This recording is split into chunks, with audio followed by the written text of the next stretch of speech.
Dalam Bapa dan Putra dan Roh Kudus. Amin. Bapa yang penuh kasih, kami Kau ajar bagaimana menyelesaikan masalah kebersamaan, masalah persekutuan kami. Di mana para rasul dan jemaat awali menyelesaikan masalah tentang sunat, tapi juga tentang makanan yang halal dan haram. Bantu kami untuk memiliki hati untuk kebersamaan, membangun kebersamaan, bukan memecah belah.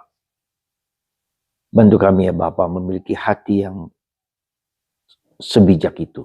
Demi Kristus Tuhan dan pengantara kami. Amin.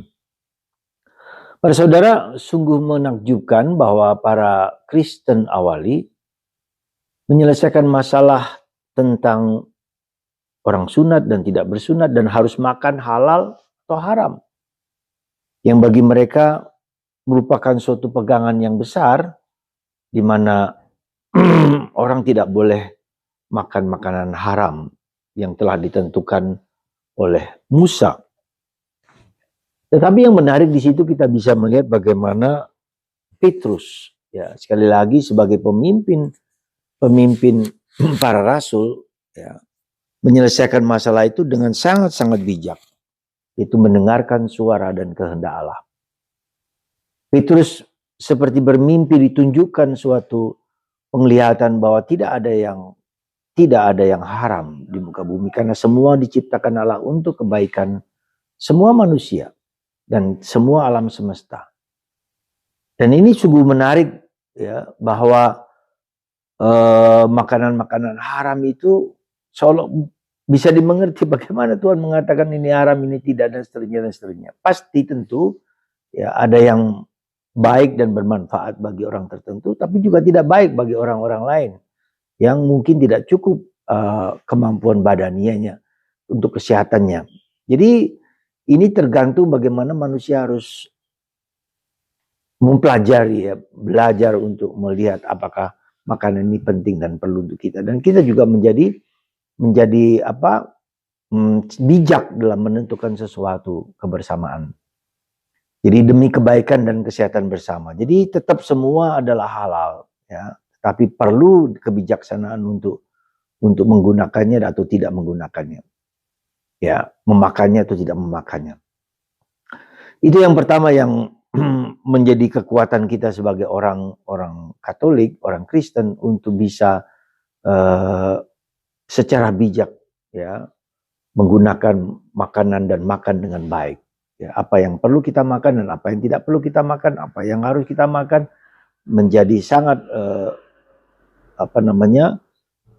keseimbangan antara semua itu. Yang pertama, yang kedua dalam bacaan Injil hari ini kita bisa melihat bagaimana Yesus sekali lagi memberikan suatu peringatan bahwa tidak semua pemimpin itu, tidak semua gembala itu sungguh-sungguh bisa memberikan dirinya kepada hamba-hambanya. Bisa aja dia berbulu gembala ya atau bagus secara luar, tetapi hatinya bisa buruk.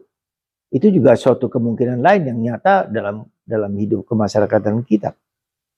Di samping itu, ada juga orang yang mengaku-ngaku sebagai gembala, ya, mengaku-ngaku sebagai gembala yang baik, tetapi juga demi kepentingan pribadi masing-masing, demi kepentingan pribadi. Dan akhir-akhir ini kita bisa melihat di masyarakat, ketika seseorang menjadi pemimpin agama, dia memperkaya diri dengan tugas pelayanan itu, punya mobil mewah, punya rumah yang hebat, punya bahkan punya helikopter, bahkan punya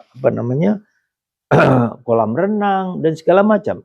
Jadi memperkaya diri dengan pelayanan itu, dan ini menjadi sesuatu yang berbahaya ya, di mana kita juga harus mengerti dan paham bahwa orang tidak bisa menggunakan pelayanannya itu untuk kepentingan pribadi, tetapi untuk pelayanan kepada jemaat.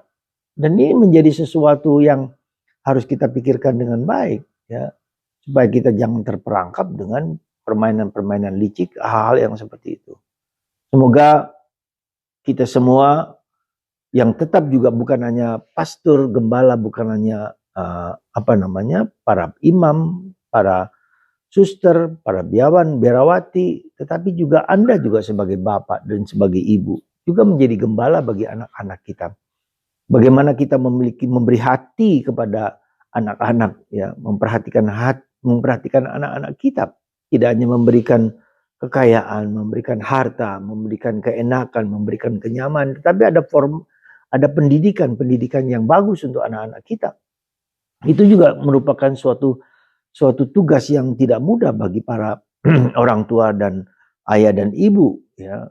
Tidak hanya memberikan sesuatu yang menyenangkan kepada anak, tapi mendidik anak itu, ya, untuk mendapatkan suatu ajaran yang benar, ya. Ajaran yang disiplin, ajaran yang kuat, terlebih ajaran iman.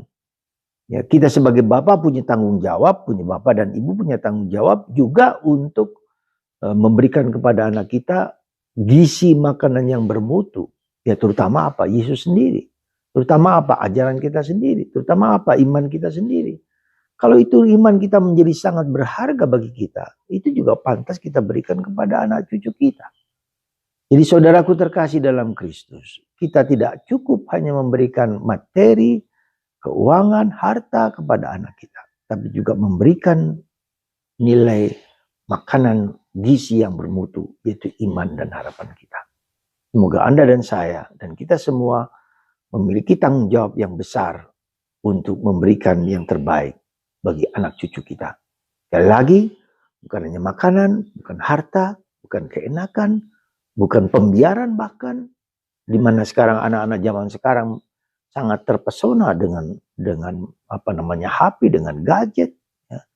Dan orang tua tidak mampu untuk mengatasinya. Sekali lagi, ini tanggung jawab kita bersama untuk memberikan yang terbaik untuk anak-anak kita dalam banyak hal. Tuhan memberkati kita semua, Bapa, Putra, dan Roh Kudus. Amin.